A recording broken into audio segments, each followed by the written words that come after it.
watching me ma wajo e de baje Ghana television eso enenso otwede ampo nyankopon e de acheye ebre ason said the flight dwumedie no mede ba na mede ebesom wo na dwumedie aboafo a asomansene eye tenata teba center enu papa e na omode aba edwaso se unipedua no ba bibiara atotuma na se enkoyie ne mpo se wonyare a obetimi akọ na omo ahwehwe nipedua no mu ama se bibi enkoyie a na omo atimi aso ano se ne be ya nkofa wo ha bia emfa emrel Glitter and Glow Cosmetics e de samuna papa oba be ma dware na wo wedie no ani entoso enye hyenhyenhyen se ahwehwe udware samuna ni wie nso na odi nkum papa ni bi afa ohonam nani na ayeso kyen afa oba makeups ahodo no nyina ya de Glitter and Glow Cosmetics e de bi aba edwa so aba bibiara wo wonya Ghana hanko wie se fa na nyina wo de ane se obefa number e wo screen so na wafre na baby a wo no wa kire nia wo pe na yetumi ede abrel ewo ho no general organic foods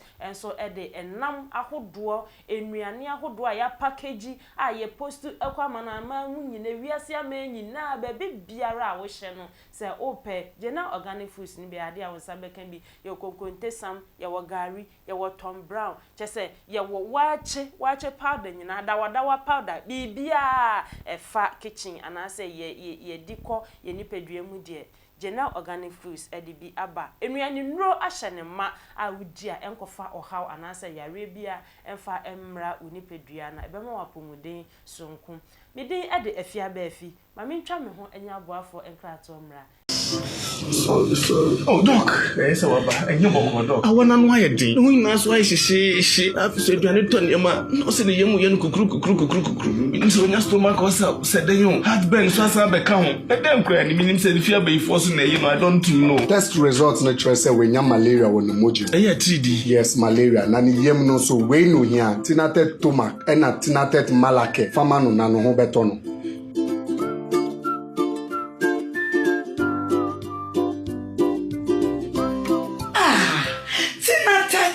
Malake, anything at a tomac.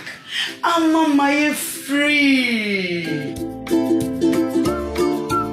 Tinatet malake, eyama ubi awanya malaria fever. Ena tinatet tomac mixture, eyama ubi awanya heartburn, indigestion, ena ni yem eyeneya. Tinatet edrui, FDA ahwehwe magia tum se eye. Meda wase se oje bre etwen me na Ghana nyumtuni D Black. Aha, oya brante bi ono nso oya nyumtuni e wo Ghana ha se wono e na odi nsem bi atudwa e de afa castro se ye nyina ebe kai castro se wajiro se wa free mu ye nka ne sa Ghana nyumtuni castro sa brante e free mu ana se wo yira emfie kakra etwam nie na enei e na abrante D Black e de nsem bi abetudwa e de afa castro nyum a wo de ba se ho obeti pe se ho aha se o kai sa nyum na D Black echiremu a wosesa anyum no castro ebo as a this song na chese ye this ekuti anyum na ne na hwan na castro ebo na ekuti D Black echiremu a na castro ebo chata house ekutia na obo chata house ekutia isanse na music award bi ekoso Ghana music award bi koso na castro ewo jide wa rehemu se sa bre no na ka obenya award esanse no nyum bi ode ba ya ode ne sa akode ene KOFI Kinaata ede ba ye no na castro hwese sa nyum no enka chata house ebehwe di edimu ene din bi eje ye na nkomo ama na award nanso ochira castro hu ne sa enu nti D Black se castro hihye sa se ho no ema eye chata house na ye de ye tie yo so na ye nim enso omo na enim no na omode ababetudwa D Black e de nsem we se eto edwa ewo nkomotwetwe bi a course ewo wone abekusa nta na entem ewo OKFM yenko na yenkotie se na odensem no tudwa fai and then Castro starts freestyling on the beat. I don't know where make it Seho. But the song was a diss to Chatter House. Ghana Music Awards. There was an award that he thought he deserved.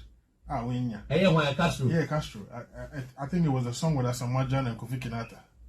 So then the Bufu. It is a diss song. It's a diss song. So he did it, and then he said I should also do a freestyle too. This in Chatter House. And I said, my brother, what do you know, normal. So he eventually agreed.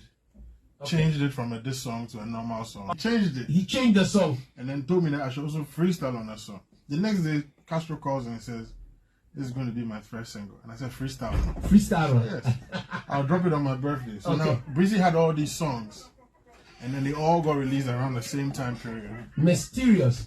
Look at the circumstances and the circumstances from DJ Breezy sa Eddie Ababedu and Oyi wa sumu a ena wani nso etuemu bi di black ena ode ensem no egu ehonum no nti ene Castro ni hode na nso di black ama yehu etirimu po anase botaye a etai ne nyum se ho na ode baaye no echi midofo midawasesa oje bre na ohwe me medo ebesi ehanum se na me producer Edmond Opoku search for Kenberg me sponsors Glitter and Glow Cosmetics Kinaata Teba Center Janelle Organic Foods omo ene me sponsors a omo boa me odwumadi mu medin ede efia befi eversan ehia so wo Manchester wo Birmingham wo Northampton wo Southampton Milton Keynes outside London bebia wo contact me mami wusu anase Helena bebia wo bia so far as wo betua wo postage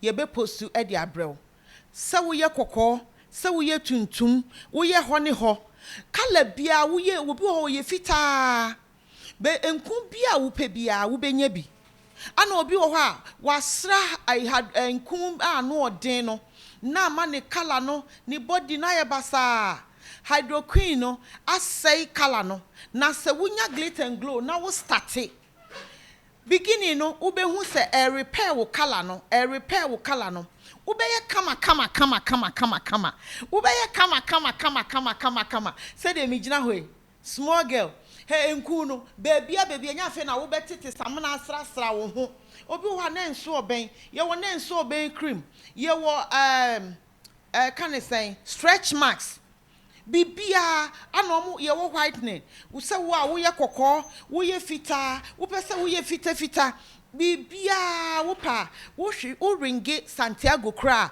anase na brown wo Ghana enku bia wo pe bia wo benya bi na me de me kan landing for contact me a bibia wo bia me de bebrel me wo fie me de fie 24 hours enti anytime bia opesa wo frame me numbers me enu nyina so a ba bia wo bia de how bia wo ka kire me a me sort problem na ma glitter and glow na ye wi ani aba organic product so konkonte enkate rere ende esese kwa de wache powder ye wo prekasa powder ye wo ginger powder ye wo honey wo ho bibia konkonte ye echese enwo zomi everything bibia wo de wo hwehwe sa product ya Ghana hwehwe Nana Brown anase Mr Santiago eba landing so a contact mami wusu ya Helena bebia wo bia no ye di bibebro bibia wo ho wache powder kran so e wo ho enti bibia ni ho a wo hwehwe a won sanka enti ni nyina ye glitter and glow.